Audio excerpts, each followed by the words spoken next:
اس وقت ہمیں جوائن کیا ہے ماہر قانون راجہ خالد صاحب نے۔ راجہ صاحب، آپ کیا سمجھتے ہیں، کیا کہیں گے اس جیسچر کے بارے میں؟ 19 مجرمان کی سزاؤں جو ہے وہ معاف کر دیا گیا ہے۔ دیکھیں، مجھ تک جو خبر پہنچی ہے وہ یہی ہے کہ شاید جن کی سزائیں تھوڑی تھیں، مائنر پینلٹیز تھیں، جن کا رول بھی کوئی اتنا سنگین نہیں تھا،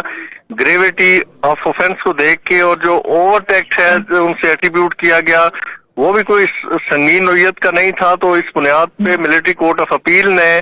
انہیں ان کی جو مرسی پٹیشن تھی وہ ڈیسائیڈ کرتے ہوئے انہیں ریلیف دیا ہے۔ تو اس کے علاوہ جن لوگوں کا رول زیادہ گریور تھا، زیادہ امپورٹنٹ تھا، زیادہ ہینس تھا، تو انہیں ان کی جو اپلیکیشنز تھیں وہ those have been turn down.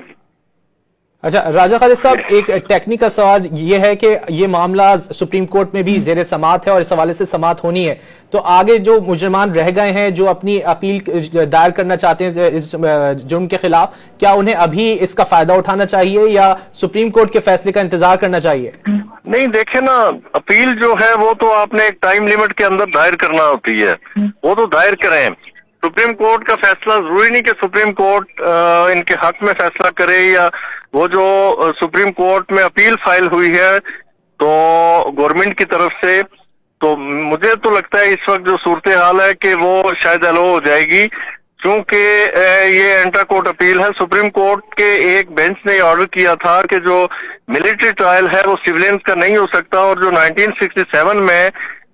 Army act میں ایک تبدیلی لائی گئی تھی، امینڈمنٹ ہوئی تھی، 21D1 اور D2 انسرٹ کیا گیا تھا، تو اس سیکشن کو بھی انہوں نے ultra vires of the constitution قرار دیتے ہوئے اسے اسٹرائک ڈاؤن کر دیا تھا۔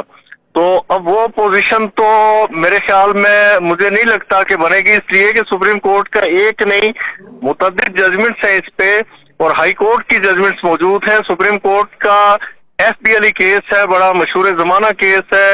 1975 PLD میں رپورٹ ہوا، وہاں سے یہ نظائر سیٹ کیے گئے آج تک کہ ملٹری کورٹس میں ان سیولین کا ٹرائل ہو سکتا ہے جو آرمی کی بلڈنگز پہ، آرمی کی انسٹالیشنز پہ، آرمی کی ارسنلز پہ حملہ آور ہوں، یا پھر 21D1 کے تحت جو سیولینز آرمی کے لوگوں کو سیڈیوس کرتے ہوئے پائے جائیں یا اس جرم میں ملوث پائے جائیں، they also can be booked under the relevant provision of law۔ تو میں تو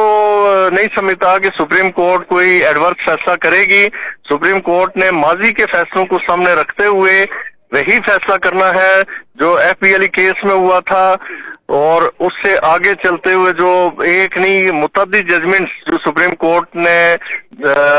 دی ہیں اور جو نظائر سیٹ کیے ہیں، انہی کی روشنی میں فیصلہ ہوتا نظر آتا ہے۔ راجہ خالد صاحب، سب جوڈیس ہے، اس پہ میں زیادہ رائے کا اظہار نہیں کر سکتا، لیکن ماضی کے فیصلوں کو سامنے رکھا جائے تو military court is competent to try the cases of the civilians. Raja Khalid صاحب، 19 مجرمان کی سزاؤں کو معاف کیا گیا ہے، اور ان میں زیادہ تر وہ لوگ تھے جن کو 2 سال قید بامشقت کی سزا سنائی گئی تھی، جن کو 6 سال اور 10 سال قید بامشقت کی سزا سنائی گئی تھی، کیا وہ بھی اپیل دائر کر سکتے ہیں؟ جی، اپیل تو سارے، جسے 10 سال کی ہو، جسے لائف امپریزنمنٹ ہو، جسے ڈیتھ سینٹینس ہو، جسے 2 ماہ کی سزا ہو، ایون وہ بھی اس کا رائٹ بنتا ہے۔ کسی بھی ملزم کا رائٹ ہے جو قانون نے دے رکھا ہے کہ وہ اپیلیٹ کورٹ کی جوریسڈکشن کو انووک کرتے ہوئے اپیل دائر کر سکتا ہے، یہ تو اس کا فنڈامنٹل رائٹ ہے، یہ تو سب نے کرنا ہے۔ تو میں نہیں سمجھتا کہ کوئی ملزم، شاید ہاں ایسا ہو سکتا ہے کہ جو اپنی سزا پوری کر چکا ہو وہ اپیل میں شاید نہ جائے، لیکن جن کی سزا رہتی ہے وہ اپیل میں تو جائیں گے۔ تو کیا ان مجرمان کی سزا معاف ہو سکتی ہے راجہ خالد صاحب؟ نہیں، سب کی تو نہیں ہوگی نا، جیسا میں نے پہلے عرض کیا کہ یہ جرم کی گریویٹی کو دیکھیں گے، جرم کی سنگینی کو دیکھیں گے، اور جو رول اس ملزم سے ایٹریبیوٹ کیا گیا، ہر ملزم کے کیس کو انڈیویجولی الگ سے ایویلویٹ کیا جائے گا، اس کے خلاف ایویڈنس چارج کیا ہے، اس کے خلاف ایویڈنس کیا ہے، اس کی روشنی میں اس کا کیس ڈیسائیڈ کیا جائے گا۔ راجہ خالد صاحب، آخر میں ان لوگوں کے لیے کیا کہیں گے جو ان سزاؤں کو ماورائے آئین اور قانون قرار دے رہے تھے لیکن اب اس فیصلے کے بعد وہ اس کے حق میں بول رہے ہیں؟ دیکھیے، بات یہ ہے کہ میں نہیں سمجھتا کہ ماورائے قانون، یہ قانون میں لکھا ہوا ہے، جو آرمی ایکٹ ہے اس میں لکھا ہوا ہے، اس میں دیکھیے یہ سلسلہ کہاں سے سٹارٹ ہوا۔ یہ آرمی ایکٹ جو ہے یہ 1911 کا تھا، لیکن جب پاکستان بن گیا، سب کانٹیننٹ ڈیوائڈ ہو گیا، تو انڈیا اور پاکستان نے اسے کچھ امینڈمنٹس کے ساتھ نافذ العمل کیا۔ 1952 کا ہمارا ایکٹ ہے، آرمی ایکٹ، اور 1967 میں اس میں باضابطہ امینڈمنٹ ہوئی کہ سیولین کا ٹرائل ہو سکتا ہے۔ جو ایسے میں نے پہلے آپ سے گزارش کی کہ وہ سیولین جو آرمی کی بلڈنگز، آرمی کی انسٹالیشنز پہ حملہ آور ہو، یا پھر جو آرمی کے لوگوں کو سیڈیوس کرتے ہوئے پائے جائیں کہ وہ آرمی کی اطاعت نہ کریں یا گورنمنٹ کے باغی ہو جائیں، بغاوت کریں، یا اس طرح کے جو جن پہ چارجز لگیں، تو those are triable by the military court. اس وقت سے لے کے آج تک ٹرائل ہوتا ہے، اور پچھلا جو دور تھا عمران خان صاحب کا، تو اس میں کوئی 150 سے زیادہ لوگوں کا ٹرائل ہوا، 35 لوگوں کو آپ کو پتا ہے کہ سزائیں ہوئی۔ تو یہ ہر دور کے اندر ملٹری کورٹس میں سیولینز کا ٹرائل ہوا۔ میں نہیں سمجھتا کہ یہ قانون کے مطابق نہیں ہے، یہ آئین کے مطابق نہیں ہے۔ پوری دنیا دیکھیں، دنیا کے 85 سے زائد ممالک میں ملٹری کورٹس میں سیولینز کا ٹرائل ہوتا ہے، ملٹری کورٹس اسٹیبلش کی گئی ہیں، ترقی یافتہ ممالک میں کی جاتی ہیں۔ پھر آپ دیکھیے کہ اگر آپ امریکہ یا کچھ اور ممالک کی مثال لیں تو وہاں پہ اسپیشل کورٹس کانسٹیٹیوٹ کر دی جاتی ہیں۔ اس حوالے سے کیپٹل ہل پہ لوگوں نے حملہ کیا تو وہاں پہ اوور نائٹ انہیں بک کر دیا گیا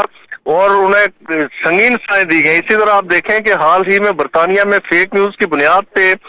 ایک پروپیگنڈا کیا گیا اور پھر وہاں پہ رائٹس ہوئے، تو انہوں نے 24 گھنٹے عدالتیں کھول دیں، جس نتیجے میں انہوں نے ہفتوں کے اندر ملزمان کو سزائیں دیں تاکہ اسٹیٹ کی طرف یا اسٹیٹ کے امن کو، اسٹیٹ کی سلامتی اور سیکیورٹی کو کوئی تباہ و برباد نہ کر سکے۔ تو یہ ضرورت ہوتی ہے ایک ڈیٹنس پیدا کرنے کے لیے، جرم کے انسداد کے لیے، اسے روکنے کے لیے۔ تو سزائیں اسی لیے وضع کی جاتی ہیں قانون میں کہ ایک ڈیٹنس کریٹ کی جائے۔ ہمارے ساتھ ماہر قانون راجہ خالد، بریگیڈیئر ریٹائرڈ حارث نواز اور بریگیڈیئر ریٹائرڈ وقار حسن صاحب موجود تھے۔ آپ تینوں کا بہت شکریہ۔